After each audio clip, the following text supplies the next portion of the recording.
Guðni, 4-2 á móti Þór Káa, hvað fannst þér þennan leik? Bara, þú veist, fullt af hlutum sem maður tekur út í þessu leik. Það kaflaskipti okkur fyrir hálfleikurinn dapur á mörgum liti. Seinni hálfleikurinn mun skárri og hann fór 1-1 og við hefum verið að vinna seinni hálfleikinn. Við fengum færi til að gera það en þú veist, maður ekki að horfa í úrslit. Maður að horfa í frammistöður og mikilvægt að þú veist, allir leikmenn FH-liðsins fái tækifæri til að sýna sig, blómstra. Við hafa gert það í vetur og svo bara sjáum við hvaða leikmenn spila þegar leikur fyrir að stað og þegar við mætum Þór Káa 25. apríl. Frammistaðan, bara í þessu leik og kannski í síðustu leikjum. Þú sáttu hann? Já, þú veist, það bara þannig, þetta upp og niður. Við höfum sýnt frábæra frammistöður og við höfum sýnt dabrar frammistöður og það eðlilegt hjá ungum einstaklingum, ungum leikmönnum að eiga frábæra frammistöður og svo dabrar frammistöður. Það væri skrítið ef að tröppugangurinn hjá þeim væri alltaf bara upp. Og það bara mikilvægt að leikmenn fái að eiga góðar frammistöður og dabrar frammistöður. Það að sjálfsögðu ekki boðið þegar mótið byrjar. Það ekki boðið. En ef einhver staðar á lærdómur að fara fram, þá það á undirbúningstímabili og ég bara ánægður með margar ungar stelpur og það eru margir leikmenn sem hafa sýnt okkur þjálfurum bara ýmislegt mjög jákvætt og sumir hafa nýtt tækifæri vel og aðrir minna og það bara eins og gengur að gerist. 6 vikur í móti, þetta alveg tími til stefnu til að breyta hópnum og allt það. En mann líður samt þess að hópur sé ekki jafn sterkur og svo hópur sem svona framan af síðasta tímabili og eðlilega leikmenn farnir út í atvinnumennsku. Þarftu að styrkja hóp? Ég get bara sagt að hópurinn það er töluvert síðan að hann varð klár en hann var ekki að spila leikinn í dag og við látum bara klúbbinn síðan kynna þá leikmenn sem koma til leiks en það eru nokkur nöfn sem ekki mætt. Það á eftir að setja staðfest við hann við nokkrar. Já. Er það erlendi leikmenn? Meðal annars, já. Vantar eitthvað fram á þetta? Nei, eins og ég er búinn að segja við þig, við erum búin að klára þann hóp sem að mæti til leiks og það er þó nokkuð síðan þó að hann hafi ekki verið að spila og allir leikmenn hafa verið að spila leikinn okkar núna á undirbúningstímabilinu eru bara einfaldlega ekki verið á svæðinu og eru að spila bara erlendis og eru að detta í hús. Þægilegt að vera búin að þessu?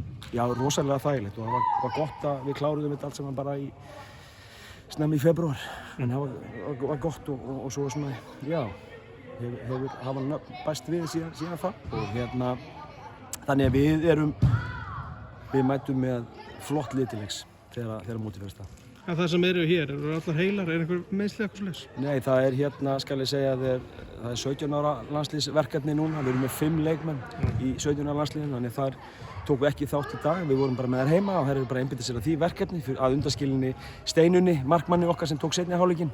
Vegna þess að Aldís hún er að koma tilbaka og gaman að segja fyrir því bara hvað hún er að standa sig vel í sinni endurkomu. Ótrúlegt að hún sé komin á þennan stað sem hún er komin á og hún verður klár þegar mótið fyrir að stað, þannig að það er jákvætt og þannig að þessir ungu leikmenn í 17 ára landsliðinu, þeir voru ekki hér og þeir hafa margir nýtt tækifæri mjög vel.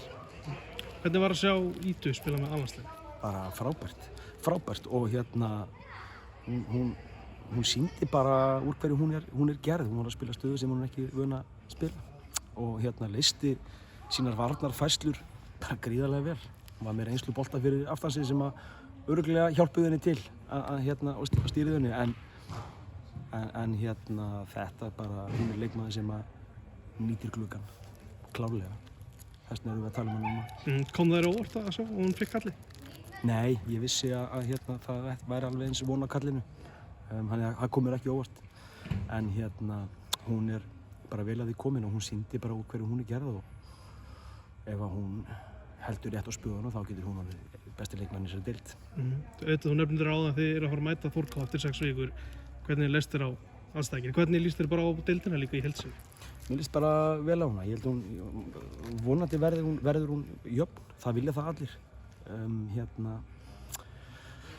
Áhagnendur og þjálfari Þjálfarar held ég líka, við viljum jafnadeild, við viljum ekki einhver lið stingi af og þannig að vonandi verður það bara raunin og undirbúningstímabilið hefur verið þannig að liðin hafa verið að skiptast á sigrum og töpum. Þannig, og það er bara, það er eðlilegt líka, það er eðlilegt. Það væri skrítið ef að fólk væri að lesa of mikið í undirbúningsleikina þó þau gefa alltaf einhverja mynd, þá er þegar hólminn er kominn og þegar deildin fyrir að staða þá er allt annað búið til hérna. Og rétt að þú spurði mig, við erum að mæta hérna, vonandi spilum við úti, ég vona það. Þessum leikurinn ætti að fara fram og mér líst bara vel á það. Það eru áherslubreytingar hjá Þór Káa og þær eru að prófa ýmsa nýja hluti sem maður hefur ekki séð hjá þessu liði áður og sem er bara eðlilegt þegar kemur nýr þjálfari í brúna og hann er bara að slípa liðið saman og það verður vonandi bara skemmtilegur leikur. Við erum svo sem að gera það líka og við mætum með bara vonandi tilbúið lið þegar við komum aftur í norður. Takk fyrir þetta.